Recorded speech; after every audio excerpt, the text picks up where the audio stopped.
sejauh-jauh bango terbang ke di udara.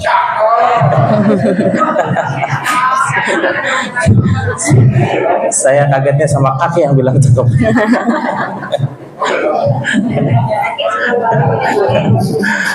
Pulangnya ke sarang-sarang juga.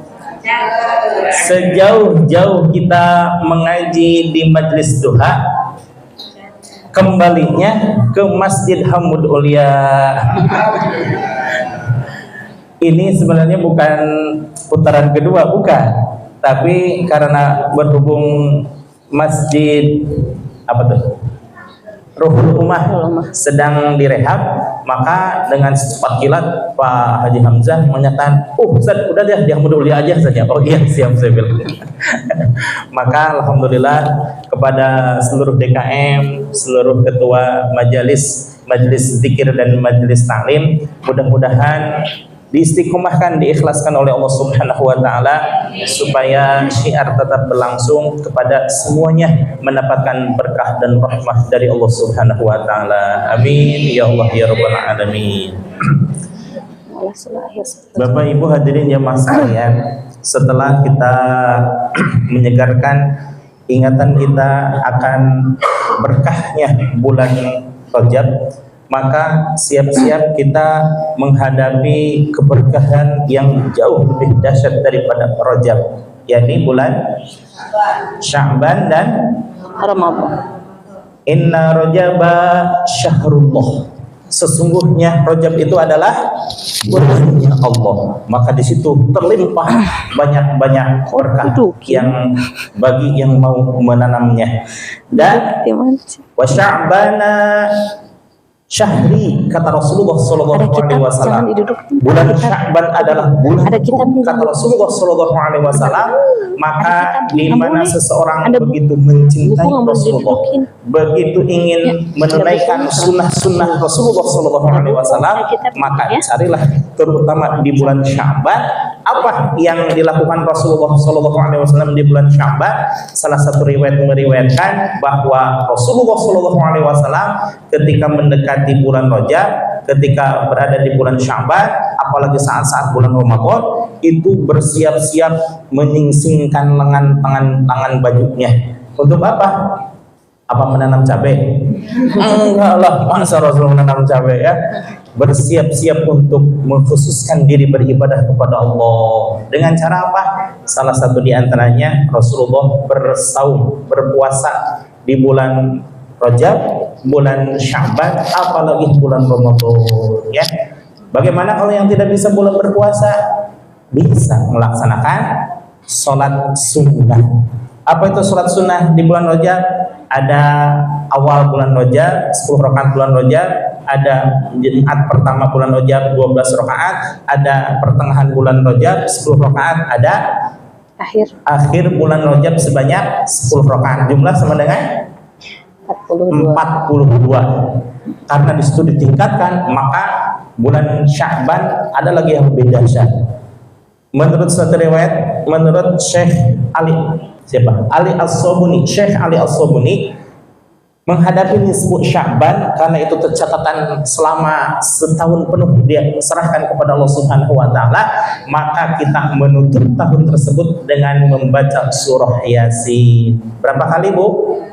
Berapa kali? Wah, banyak ini yang surah Yasin ya.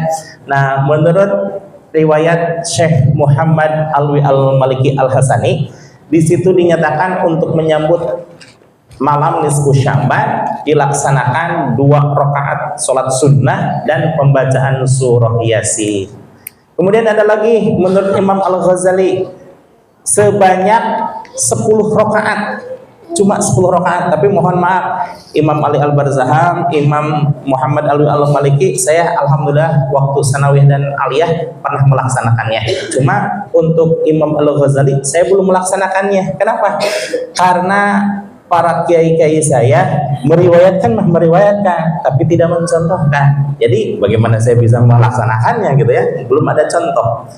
Nah, ada lagi yang ada riwayat, ada contoh dan dilakukan secara istiqomah. Apa itu?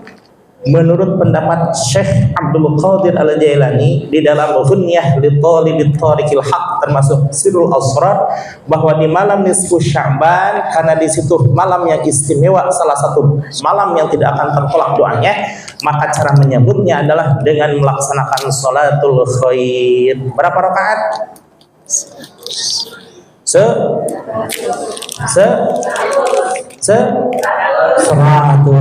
Luar biasa.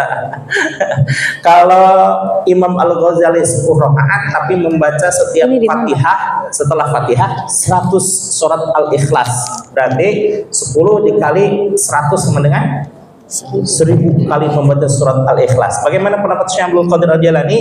100 rakaat, namun setiap rakaatnya membaca 10 surat Al-Ikhlas, sama dengan 100 dikali 10 sama dengan 1000 juga gitu ya.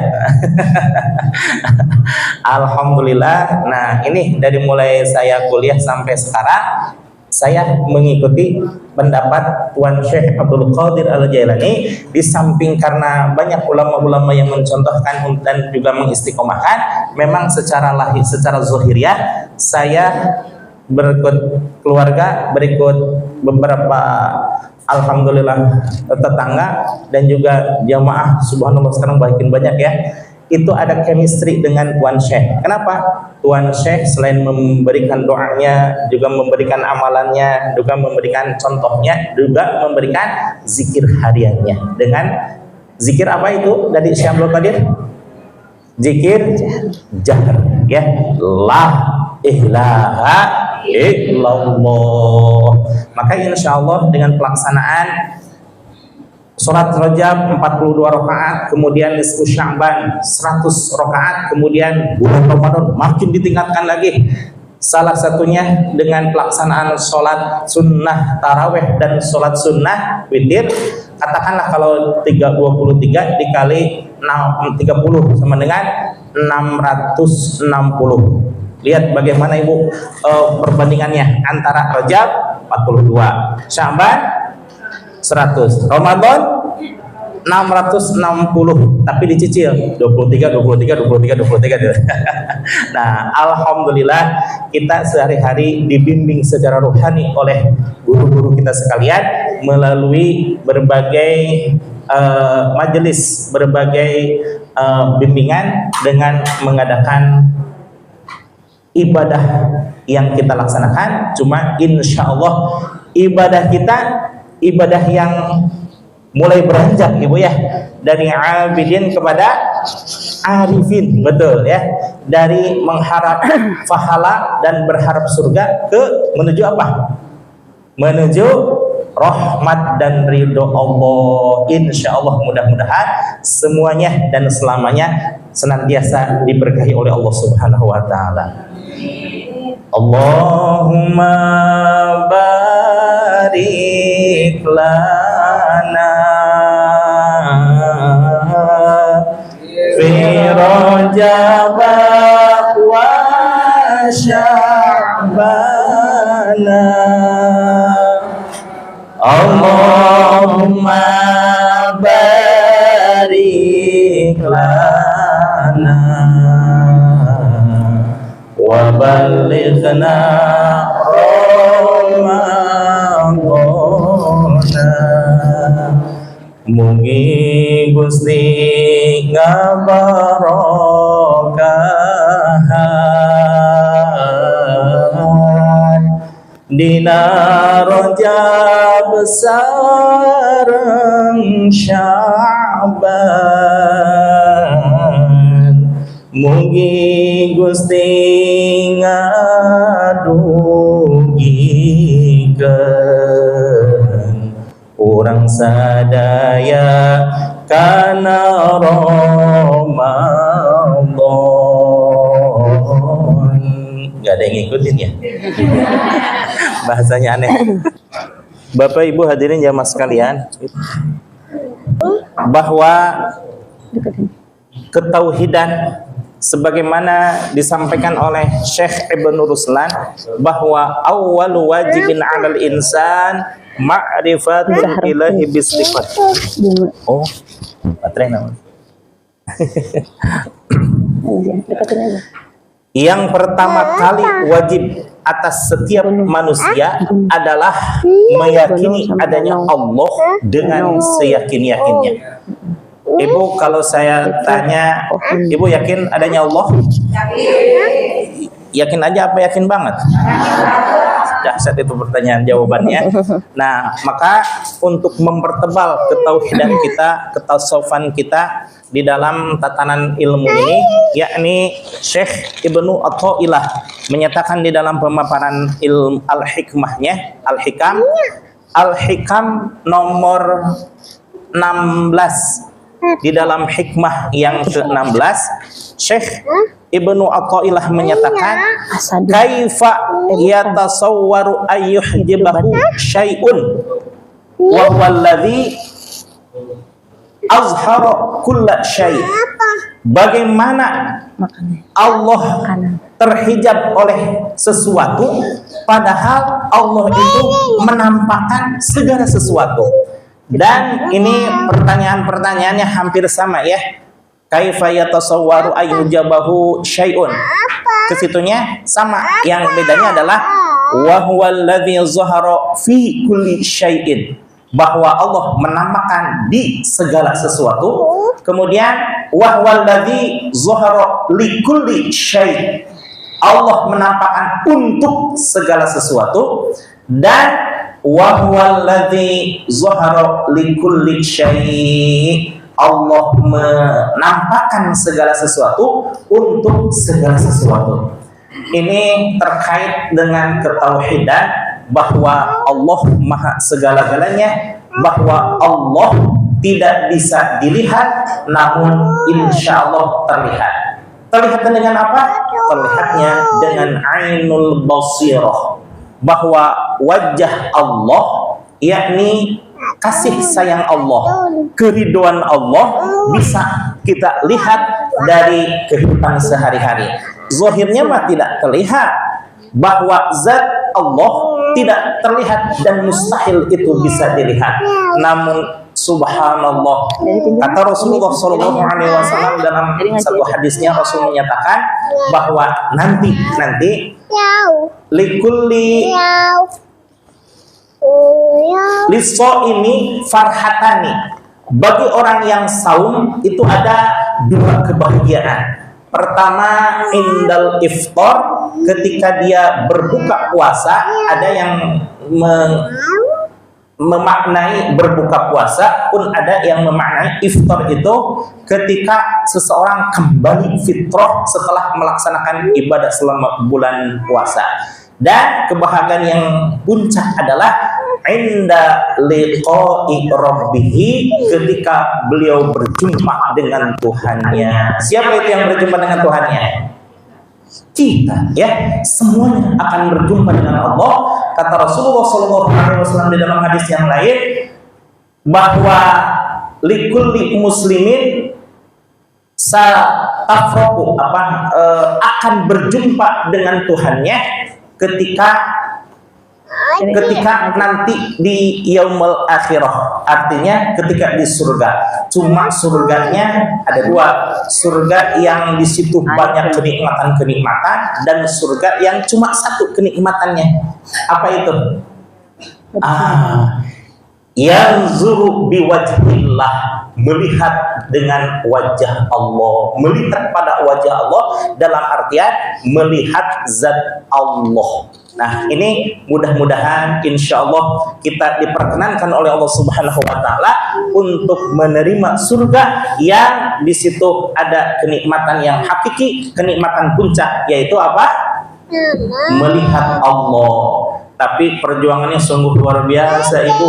Jangankan kita sekelas manusia biasa, Nabi Ibrahim alaihissalam yang adalah Nabi Ibrahim alaihissalam itu adalah bapak dari segala kebaikan, bapak dari segala keberkahan. Dan menurut suatu riwayat bahwa jumlah nabi yang berjumlah 124.000 nabi dan rasul, itu 70.000 nabi dan rasul berasal dari Nabiullah Adam alaihi salam, termasuk Nabi Muhammad sallallahu alaihi wasallam. Nabi Ibrahim alaihi salam termasuk Nabi Muhammad sallallahu alaihi wasallam. Dan Nabi Ibrahim ini ada satu gelar yang tidak diberikan kepada nabi-nabi yang lainnya. Apa gelarnya? Gelarnya apa Ibu Nabi Ibrahim? Apa? Dokter Andes? Bukan. Khalilullah, kekasih Allah. Kekasih Allah karena saking dermawannya. Bagaimana kedermawanan Nabi Ibrahim alaihissalam? Ketika beliau akan makan, beliau mencari dulu teman. Ke kanan 1 kilo dapat teman, dia dibawa ke rumahnya.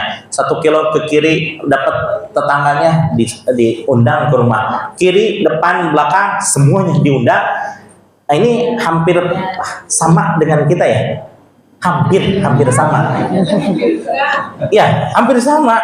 Kalau Nabi Ibrahim mau makan cari dulu teman. Kalau kita pas jam makan siang ada teman, apa yang kita lakukan? Ngajak ngobrol dulu, betul ya? Setelah pulang baru kita makan. Sama tidak ini dengan Bapak? Sama ya, tuh kan hampir sama ya, hampir sama. Nah, bagaimana Nabi Ibrahim alaihissalam dalam menemukan ketauhidannya? Subhanallah Ibu, luar biasa. Kita mah alhamdulillah dilahirkan dari keluarga muslim-muslimah. Alhamdulillah. Kemudian lingkungan kita muslim-muslimah, maka bi'atun sholihah dengan ailatun sholihah akan membentuk kejiwaan kita betul-betul mengharapkan bagaimana beribadah kepada Allah Subhanahu wa taala. Tapi apa yang terjadi pada Nabi Ibrahim?